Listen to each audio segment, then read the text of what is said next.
Fil-budget ippreżentat f'Novembru ta' sena ilu l-Ministru Tonio Fenech inħabbar li għal din is-sena l-Gvern kienet jimmira li d-deficit ikun ta' 2.3% ta' dak kollu li tipproduċi l-ekonomija Maltija.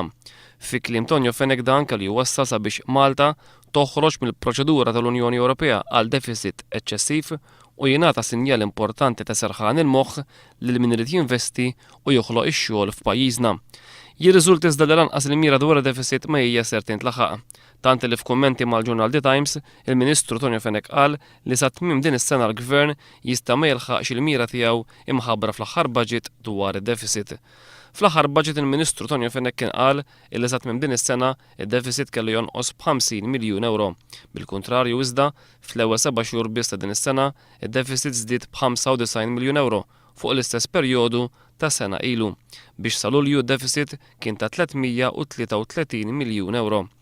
Id-dikjarazzjoni tal-Ministru Tonio Fenech li sa tmiem din is-sena il-Gvern jista' ma jilħaqx il-mira tiegħu imħabbar fl-aħħar budget dwar id-deficit tikkontrasta bil-kbir ma' dak li l-Prim Ministru Lorenz Gonzi qalna lis-Sibt li għadda.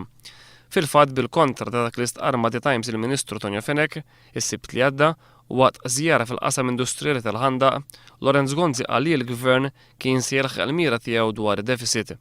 Mira oħra li l-Gvern ħabbar fl-aħħar budget u li mhux se jkun qed jilħaq hija dik dwar it-tkabbir tal-ekonomija.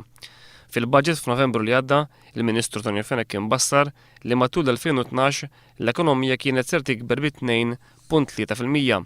Madankollu, f'April li għadda, f'rapport li jippreżenta lill-Unjoni Ewropea, il-Gvern innifsu niżżel l-isfel bassir tiegħu stess dwar it-tkabbir tal-ekonomija għal 1.5%.